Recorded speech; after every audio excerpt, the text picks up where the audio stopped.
Hi, welcome to the KCSE Math P1 2019 playlist on the Hesabu Lab channel. And in this video, we're going to be evaluating question 1 on the KCSE Math P1 2019 paper. Okay, so let's go ahead and read the question. So it asks, without using mathematical tables or a calculator, evaluate 5.4 divided by 0.025 times 3.6.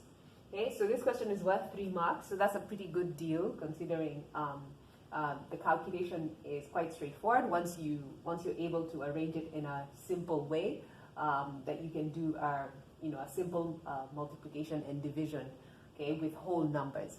So our target here is to eliminate those decimal points so that it doesn't look as complicated. So we're just left with whole numbers like 54, 25, and 36. So that we are able now to, cancel out and just do a simple division and multiplication.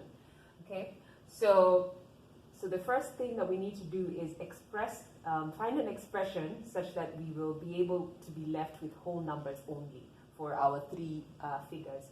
So here you have 5.4. So ideally we want to have 54 here, and you have 0.025, and ideally we want to have 25 here, and here 36. Okay, so and the key way to express that is this idea of using powers of 10. So you might have come across it in your course or in your learning, but just to refresh your memory, if you have a number that is expressed, for instance, to the power of 10 to the power of a negative number, like for instance 10 to the power of negative 2, that is actually the same as 0.02. 0.0, maybe let's say that number was 1. 1 times 10 to the power of negative 2, then this would be 0.01, okay? And how we reason that out is we think of 1 as 1 is the same as 1.0. So in that case, here, imagine our decimal point is here, and we move back 2 places to the left, then we have, that's what essentially 10 to the power of negative 2 means. Okay, and then on the other hand, if you have 1 times 10 to the power of negative 1, then of course you just have 0.1. And then here you have 1 times 10 to the power of 0. 10 to the power of 0, it just means you're multiplying by 1. So in that case, it's just 1 times 1, which is 1. Okay, and then similarly, you see there's a pattern developing here. 1 times 10 to the power of 1 is going to be 10. And then 1 times 10 to the power of 2 is going to be 100, and so on. 1 times 10 to the power of 3 is going to be 1,000. Okay, so now we found a way in which we can express these numbers. So what we can do now is express each of these to an appropriate power of 10. Okay, so we can do that with the first number. So 5.4 is on our numerator, right? So we want to express it as a whole number. So we want 54. So what power of 10 should we multiply this by so that this becomes 5.4? So this is, if you're guessing right, it is 10 to the power of negative 1, because 10 to the power of negative 1 is essentially 0.1. So that is our expression at the top.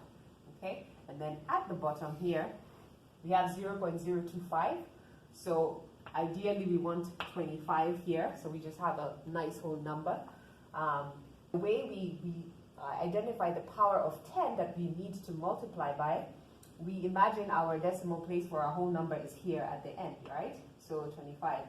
So we need it to be 3 decimal places away. So here, 1, 2, 3 to the left. So that tells us, therefore, that we need to multiply by 10 to the power of negative 3. Okay? So I'll erase that and rewrite it again. So we have 25 times 10 to the power of negative 3 there.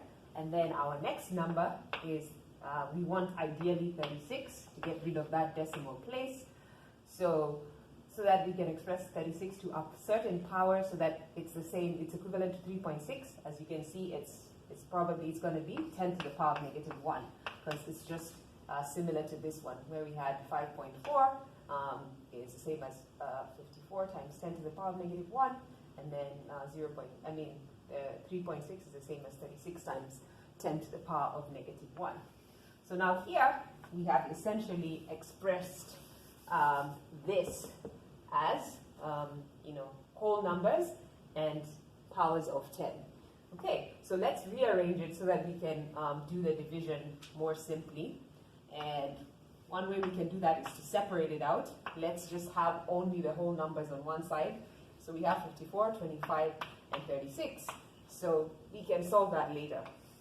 Okay, so let's first of all evaluate the powers that we have now. We have 10 to the power of negative 1 at the top, and we have 10 to the power of negative 3 here at the bottom.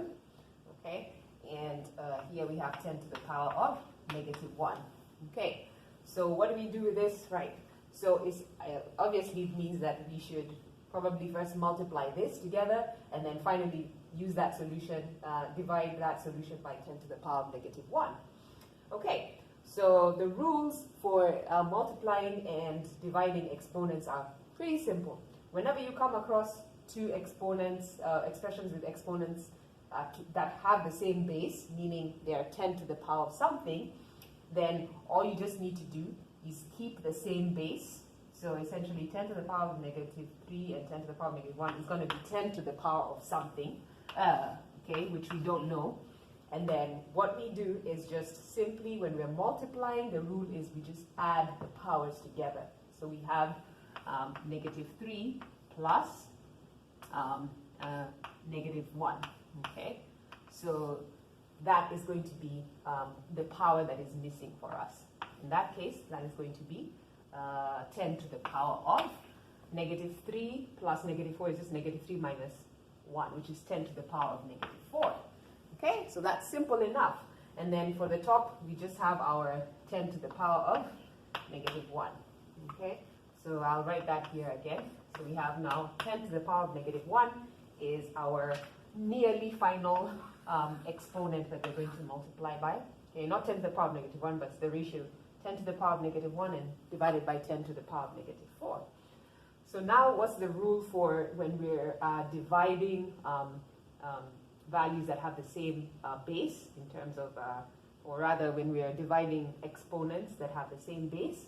So here you have 10 to the power of negative 1 divided by 10 to the power of negative 4. The rule is, maybe as you guessed it, since when we're multiplying, we're adding, that means you subtract. So therefore, finally, we are going to multiply this whole number of ours by the solution to 10 to the power of negative 1 minus 4, right? So 10 to the power of negative 1 minus 4. Since when we're dividing, we subtract. So you have 10 to the power of negative 5. Is that correct? Yes. No. Negative is positive. See? These things can catch you off guard, all right? So negative 1 minus 4 is actually plus 4, right? So that is 10 to the power of negative 1 plus 4 is actually equal to 10 to the power of 3. Yes, 10 to the power of 3, right? Okay, great. So now all we just need to do is do our division and multiply it by 10 to the power of 3. Okay, so let's see what happens when we do that. So I will erase all this here. Okay, so I hope you saw that reasoning. So we know that